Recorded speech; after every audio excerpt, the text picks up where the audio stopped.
सुधीजनों, एक बार एक कुएं पर 4 महिलाएं पानी लेने गई। पानी लेकर के घड़ा अपने सर पे रख करके वो चारों महिलाएं अपने घर की तरफ लौट रही होती हैं। तो रास्ते में बातचीत करती हैं। तो एक महिला कहती है कि मेरा बेटा आया हुआ है, वो बनारस हिंदू विश्वविद्यालय में पढ़ रहा है और उसने एमफिल कर ली है। अभी विश्वविद्यालय में इसको नौकरी मिल गई है, उसकी प्रशंसा करती है। दूसरी महिला बताती है कि मेरा बेटा भी आया हुआ है, उसने इंजीनियरिंग कर ली है और उसको भी अभी जॉब मिल गई है, उसको भी नौकरी मिल गई है। तीसरी महिला कहती है कि मेरा बेटा का भी बीएड हो गया है, उसको भी अभी शिक्षक की नौकरी मिलने वाली है, वो भी अभी आया हुआ है। चौथी महिला जो थी वो चुप रहती है, वो कुछ नहीं बोलती है। तो बाकी 3 महिला उसे पूछती हैं कि बहन तुम क्यों नहीं बता रही हो, तुम्हारा बेटा कहाँ तक पढ़ा और क्या कर रहा है।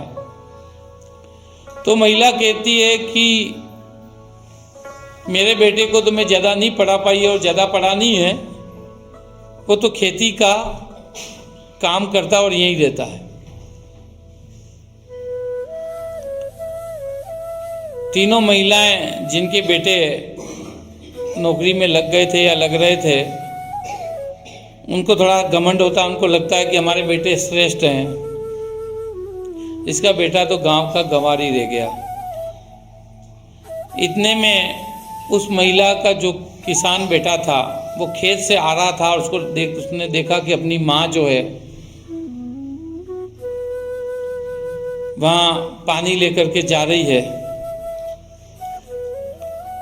तो आता है कि अरे माँ तुम रुक जाती, मैं आ ही रहा था तो मैं पानी ले आया था कुएं से। यूं करके अपनी माँ के ऊपर से घड़ा उठा करके अपने सर पे उठा लेता और चल देता। इतने में जो बनारस में हिंदू विश्वविद्यालय में जो पढ़ा हुआ बच्चा था वो वहाँ से निकलता है। वो माँ कह करके आगे निकल जाता है। दूसरी माँ का बेटा इंजीनियर बेटा भी वहाँ से निकलता है, वो भी माँ और उनके साथी महिलाओं को नमस्ते करके चला जाता है। तीसरी महिला जिसका बेटा शिक्षक बन रहा था वो भी वहाँ आता है, वो भी माँ और बाकी महिलाओं को नमस्ते करके निकल जाता है।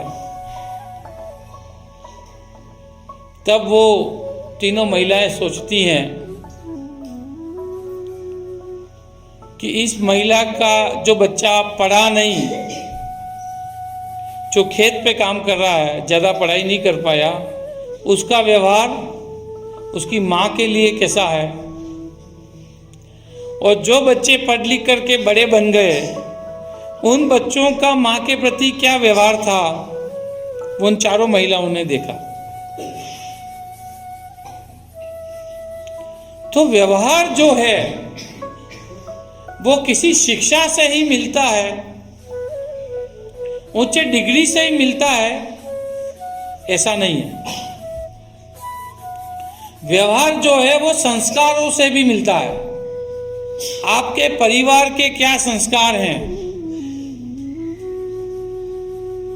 आपके गुरुजनों ने क्या संस्कार दिए हैं, आपके माता पिता ने क्या संस्कार दिए हैं, वो भी व्यक्ति के व्यवहार के निर्माण में काम आते हैं। और वो व्यवहार वो ये साबित करता है दुनिया में कि हमारे माँ बाप के क्या संस्कार हैं, हमारे परिवार के क्या संस्कार हैं, हमारी शिक्षा के क्या संस्कार हैं, वो लोगों को दिखाता है। इसीलिए हम कहते हैं कि व्यवहार करने से पहले इस बात पे जरूर सोचें कि हमारे व्यवहार को देख करके लोग कहीं हमारे संस्कारों पे तो उंगली नहीं उठा रहे हैं, कहीं हमारे खानदान पे तो उंगली नहीं उठा रहे हैं, कहीं हमारी शिक्षा पे तो नहीं उठा रहे हैं, इस बात का हमें ध्यान रखना चाहिए। इसीलिए हम ये कहते हैं कि हमेशा अच्छे कार्यों का फल जो है वो अच्छा ही मिलता है। आपका अच्छा व्यवहार होगा तो अच्छे व्यवहार का फल अच्छा ही मिलेगा, चाहे वो किसी भी तरह से मिले। आपके लोगों की आपकी जो छवि है वो लोगों की नज़र में उसी तरीके की बनेगी जिस तरीके का आपका व्यवहार है।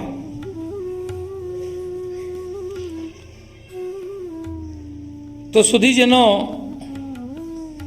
हमारा ये कहना है कि आप जब भी किसी से मिलें तो गर्मजोशी से मिलें,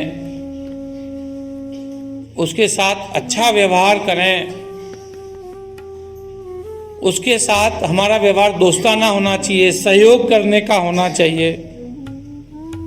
यदि कोई पीड़ित है, कोई समस्याग्रस्त है, कोई शोषित है और हमारे पास सहयोग की अपेक्षा करके आए तो हमें सहयोगात्मक व्यवहार उसके साथ करना है। हम रास्ते पे चल रहे हैं, कहीं कोई घायल मिल जाए, कोई लावारिस मिल जाए, कोई बेघर मिल जाए, किन्हीं विपरीत परिस्थितियों का कोई व्यक्ति मिल जाए, तो हमारा व्यवहार कैसा होना चाहिए? उसके सहयोग करने वाला, उसकी मदद करने वाला।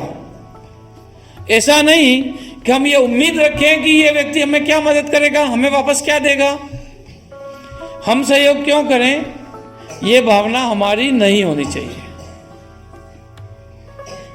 हम यदि किसी का सहयोग करेंगे, कहीं हमारा व्यवहार जो है सहयोगात्मक होगा, तो जरूर उसका फल अच्छा ही हमें आने वाले समय में मिलेगा। जयकारा लगाएंगे, सेवा परमो धर्म की, भक्त वत्सल भगवान की, मुस्कान वात्सल्य धाम की।